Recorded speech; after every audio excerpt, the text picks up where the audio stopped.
You're looking online and you saw a beautiful project in Brazil and you want to buy off-plan properties this year, 2026. Well, I'm Camila Saunier and I am gonna talk about the 5 biggest mistakes foreigners make buying off-plan properties in Brazil and how to avoid them.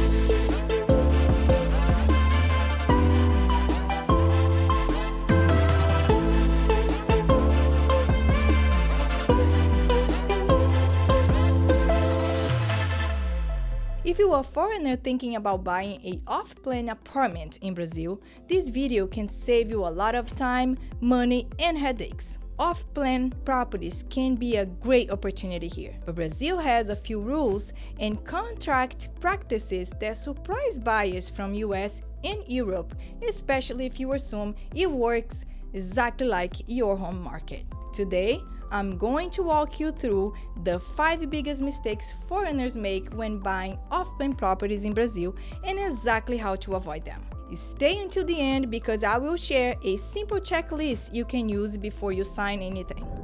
Mistake number 1, not verifying the project's legal registration. This mistake is buying off-plan without confirming the project is legally registered to be sold. In Brazil, an off-plan sale is supposed to be backed by a formal incorporation registration called the Memorial de Incorporação. Under Brazil incorporations law, developer can only sell future units after the memorial is registered in the real estate registry, which is called the Cartório de Registro de Imóveis. So here is your practical move. Ask for the incorporation registry details and confirm the property is properly registered at the correct registry office.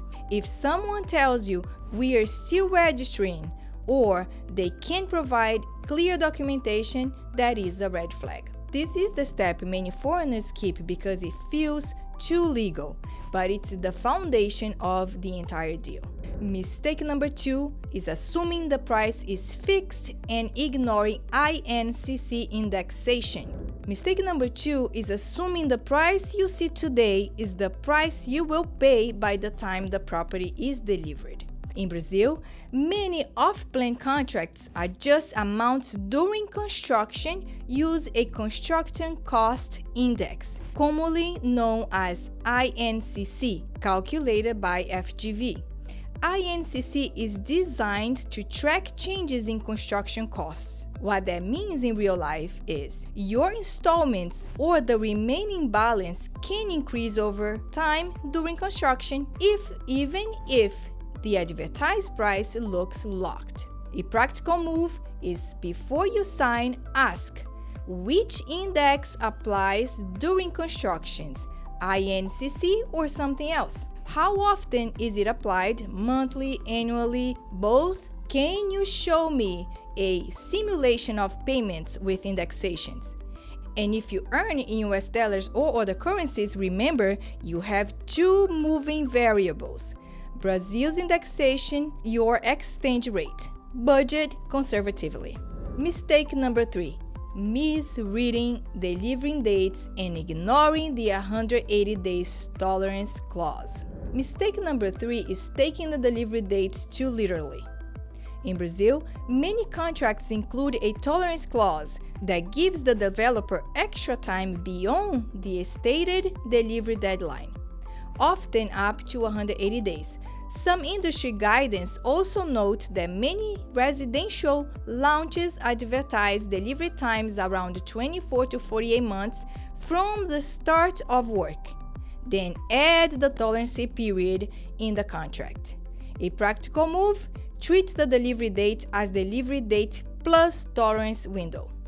For planning travel, rentals, or furniture, ask, what happens if the projects go beyond the tolerance period? Is there compensation written into the contract? And what exactly counts as delivery? Keys, occupancy, or full completion? Don't guess. Make it explicit before you sign. Mistake number 4, signing without understanding your exit options. Mistake number 4 is not understanding your exit rules before you sign. Life happens, plan change, financial changes, exchange rates change. In Brazil, there is a specific legal framework for contract terminations in off-plan incorporations, commonly referred to as Distrato Law, Law 13786 of 2018. A practical move here is before you sign, ask your advisor to calculate your exit math. If you cancel at month 6, month 12, or month 18, how much is retained? How much is refunded?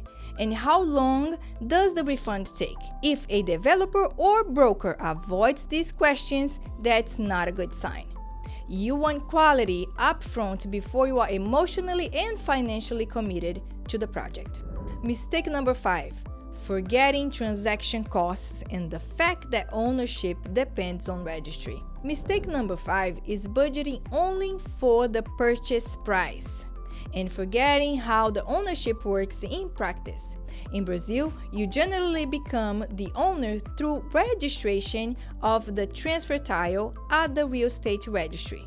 Until that registration happens, ownership is not fully transferred in the strongest legal sense. On top of that, you need to budget for transactions costs, especially the property transfer tax, ITBI. In the city of Rio de Janeiro, the municipal tax rate is 3% of instruments from 2018 onwards. Per the City Financial Department's guide, practical move in this situation is build a budget that includes ITBI, notary and registry fees, legal review, and post-handover costs like condominium fees.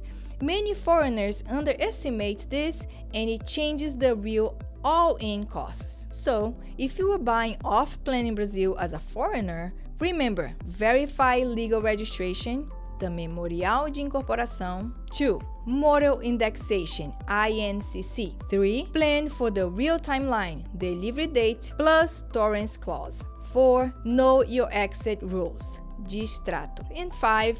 Budget ITBI plus fees and understand registration. If you want, I can share my foreign buy off-plan checklist with you, the exact questions and documents I use with international clients. Comment checklist and tell me which city you are considering: Rio, São Paulo, Florianopolis, Fortaleza, and I will point you in the right direction. If you found this helpful, subscribe because the next video will cover advanced, less obvious risks that most buyers don't even know how to ask. Thank you and I'll see you next time.